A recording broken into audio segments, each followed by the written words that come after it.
In earlier talks, Trump leaned toward Putin's demand that Ukraine cede land, alarming Europe.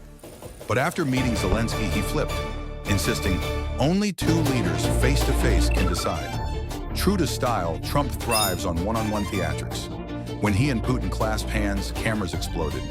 Smiles thin, eyes like steel. Zelensky warned, Donetsk, Luhansk, Zaporizhia, Kherson, Crimea are Ukraine's soul. The chessboard now holds four powers: Trump chasing glory, Putin seeking legitimacy, Zelensky guarding sovereignty, Europe desperate not to be sidelined. On August 18th, the White House became the center of global attention as President Donald Trump welcomed European leaders and Ukrainian President Vladimir Zelensky. The atmosphere was described as both solemn and tense. This time, Zelensky abandoned his familiar military attire and chose a formal black jacket, earning Trump's praise in front of the cameras, a striking contrast to their cold February encounter. Inside a room draped with the American and Ukrainian flags, Trump declared that the U.S. would continue to support Kyiv, but skillfully avoided answering who was truly holding the cards in this brutal conflict. He left open the possibility of deploying U.S. troops to Ukraine to help maintain a peace agreement, while stressing that Europe must take the lead role, with Washington standing firmly alongside. Zelensky responded with gratitude, not only toward Trump, but also to First Lady Melania, who had sent a letter directly to Putin, urging an end to the war to protect children and future generations. In return, Zelensky personally handed Trump a letter from Ukraine's First Lady to her American counterpart. Outside the meeting room, observers recalled the unprecedented show of force in Alaska, where Trump had deployed F-22s and F-35s to escort Putin's aircraft. The contrast was stark, one gesture for Russia, another for Ukraine. Yet inside the White House that day, all eyes were on whether Trump could turn an impossible game into a real peace deal, or if it was simply another dramatic act of diplomacy. As the meeting drew to a close, anticipation hung heavy in the air. Every word exchanged seemed to ripple beyond the walls of the White House, shaping not only the fate of Ukraine, but perhaps the balance of global power itself. Under the blazing lights of the Oval Office, history seemed to hold its breath. On August 18, 2025, President Donald Trump stood before the world and broke with every expectation.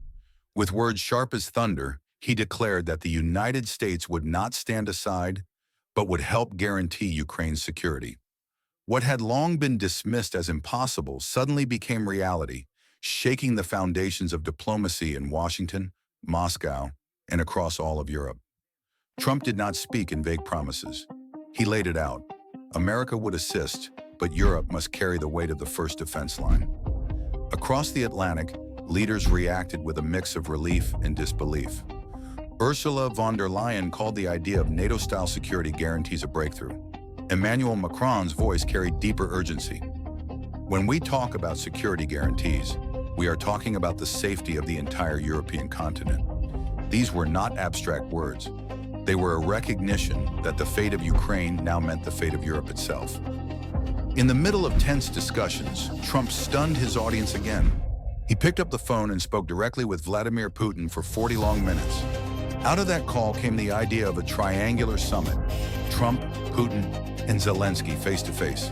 For Volodymyr Zelensky, who had endured months of brutal war and wavering support, it was the best meeting he had ever had with the American president. He called Trump's pledge a powerful signal that Ukraine was no longer abandoned in the dark. But beneath the glow of promise, shadows lingered. Russia fiercely rejected the idea of NATO troops entering Ukraine. Trump, sensing unrest at home, promised there would be no American boots on Ukrainian soil. European leaders, still cautious, demanded a ceasefire before moving forward. Trump dismissed it, insisting that progress could not wait for silence on the battlefield. And so the world was left balanced on a knife's edge, one side shimmering with hope of NATO-like protection, the other clouded by doubt over durability and enforcement. Yet one fact could not be denied. On that night in Washington, the script of war shifted. Ukraine was no longer standing alone. A fragile peace, daring and uncertain, had been written into history, watched by every eye on earth. But history is never written in a single night. What Trump promised could be the spark of a lasting peace, or the opening move in another dangerous gamble. As the leaders departed Washington, the world waited, breathless, on what would come next. Would Ukraine finally find its shield, or would this fragile dream collapse in fire? Beneath the scorching Washington sun, right on the steps of the White House, President Vladimir Zelensky emerged before the press. He stood firm, fists subtly clenched, his face marked with determination. No longer did he resemble an actor-turned-politician, but a wartime leader carrying the weight of an entire nation. Microphones thrust forward, cameras flickering endlessly, and then his voice broke through. Steady, sharp, deliberate, each word carrying the resonance of defiance. He declared that Ukraine's territory was not merely land on a map. It was blood, it was soul, it was the memory of millions who had fallen. And only he, together with Russian President Vladimir Putin, had the right to confront each other over such a question. Zelensky refused to set preconditions. He chose instead to proclaim, if we impose conditions, the other side will respond with hundreds more. The only path forward is to meet without strings attached. In that moment, he was not merely speaking to journalists, but to the entire world, affirming that Ukraine was ready, that it would not run, and that it would not surrender. He did not shy away from history. Crimea in 2014 was lost not through fierce battles, but through inaction and hesitation.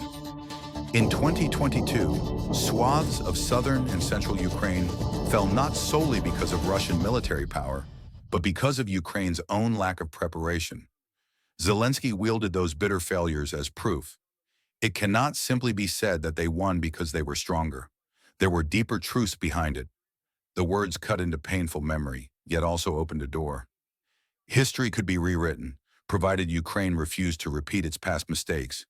He reminded the world that the West had not abandoned Kyiv. At his side stood U.S. President Donald Trump, European leaders, NATO allies, a coalition bound by promises of security guarantees, by discussions of a weapons package worth tens of billions. Yet Zelensky's message went further. Ukraine must sustain its own production, its own defense industry. He emphasized with pride that Washington had agreed to purchase Ukrainian-made drones, proof that Ukraine was not merely a recipient of aid, but a nation capable of standing on its own feet. His voice grew firmer, his eyes alight with fire. Ukraine is not alone. The phrase burst forth like an oath. It was not meant only for the reporters scribbling notes, not only to reassure soldiers in the trenches, but as a direct signal to Moscow. Any future aggression would face not just Ukraine, but an entire alliance. It was not simply military power being summoned. It was willpower, political force, collective resolve. The press conference ended, but its echoes lingered across the White House steps. A modestly dressed man had compelled the world to listen.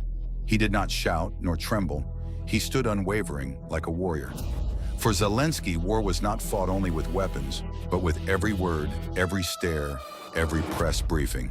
And today he turned the White House itself into a diplomatic trench, where Ukraine was not the weak supplicant, but a nation resolutely declaring to the world, we will live and we will prevail. Thanks for watching.